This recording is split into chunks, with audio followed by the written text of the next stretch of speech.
While my wife was on a business trip, the idea came from my son. He said, "Let's surprise Mom." His voice was small, hopeful. I smiled, pretended I liked surprises too. I booked the tickets that night, 3 seats, no warning, no call, just a quiet plan to walk into her world unannounced and remind her she still had one at home. I should have known better. Surprises only work when there's something left to save. The flight was short, the hotel longer. Every mile pressed against a silence I couldn't name. Something inside me had already begun to fracture before I saw her. A message she sent the night before, "Don't worry if I don't pick up, meetings are back to back." It read, too clean, too professional, like someone hiding fingerprints. When we arrived, the lobby smelled of chlorine and expensive secrecy. My daughter held a stuffed rabbit. My son carried a drawing he'd made on the plane. Her, standing between us, smiling. We rode the elevator in silence.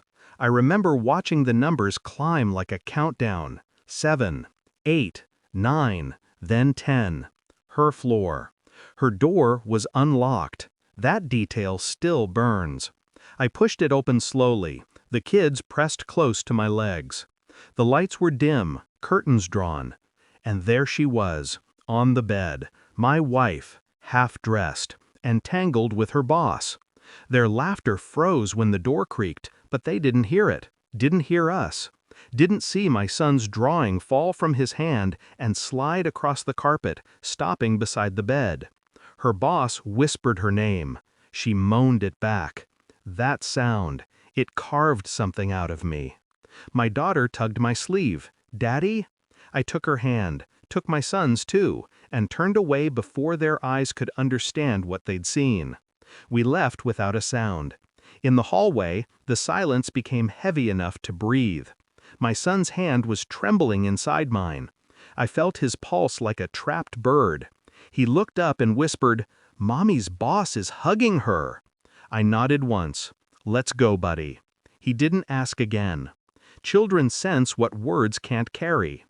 Downstairs, I told the receptionist I'd forgotten something in the car. I went back up alone. The door was still unlocked.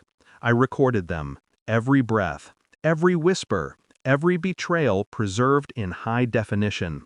Her face pressed against his chest, his voice saying her name like a secret he'd already bought. When I was done, I didn't confront them. I didn't shout or break anything. I just looked once, through the narrow crack in the door. She looked peaceful, unburdened, as if the life we built had been just a placeholder until she found this moment. I closed the door. At the airport, the kids slept against me, heavy with confusion. I stared out the window as the city shrank beneath us. Something in me detached mid-flight, clean, surgical, irreversible. The man who boarded that plane died somewhere above the clouds. The one who landed was quieter. The next morning I sent the video. One copy to my lawyer, one to her boss's wife, the woman who owned 95% of his company and all of his peace of mind. No message, no explanation. Just the truth, delivered without emotion. Then I waited. Her boss's wife called within the hour. Her voice trembled through controlled rage. "Is this real?" "Yes." "Does she know you sent it?" "No." Silence stretched. Then she said, "Good," and hung up. By afternoon, the company's board had convened. He didn't show up. She didn't either. But the fallout did. Every secret eventually leaks when the truth is weaponized correctly. I watched from home, the kids playing in the next room. News of his suspension spread fast. So did photos of her being escorted out of the hotel, face pale, eyes wide, clutching a jacket that wasn't hers. She called me that night. 12 missed calls before I answered. Her voice was small, trembling. "Why would you do this?" I almost laughed. "You looked happy," I said. The line went dead. 2 days later, a courier delivered an envelope. Inside, divorce papers, unsigned by her. Her handwriting in the margin, "Please, can we talk, for the kids?" But there was nothing left to talk about. I'd already done the talking. in silence, through evidence, through the truth she thought would never find daylight. Weeks passed. She lost her job.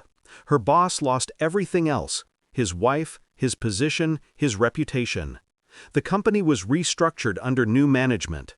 His wife inherited what he built, what they built in secret.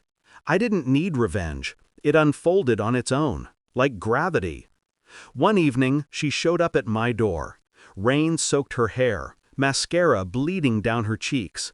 She didn't knock, just stood there, eyes empty, holding the drawing our son had made, the one that fell beside the bed. "I ruined everything," she whispered.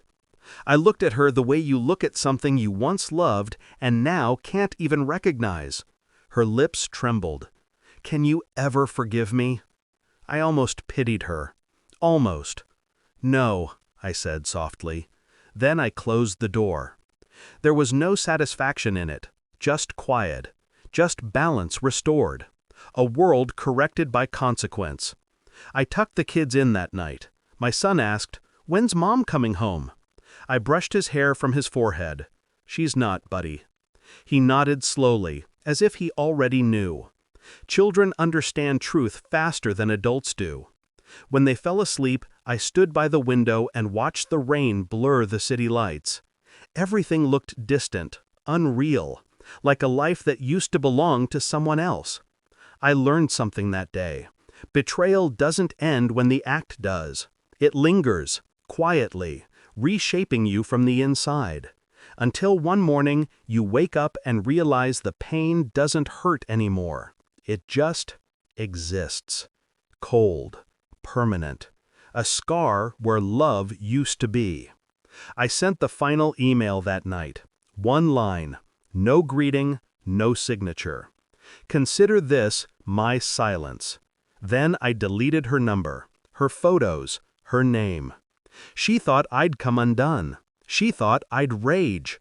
She never understood that silence is not weakness, it's judgment, and mine was absolute. When people ask what happened, I just say, she went on a business trip. They don't need to know what she brought back, because the truth already cost her everything. And me? It cost nothing at all. Only love. And I never needed that again.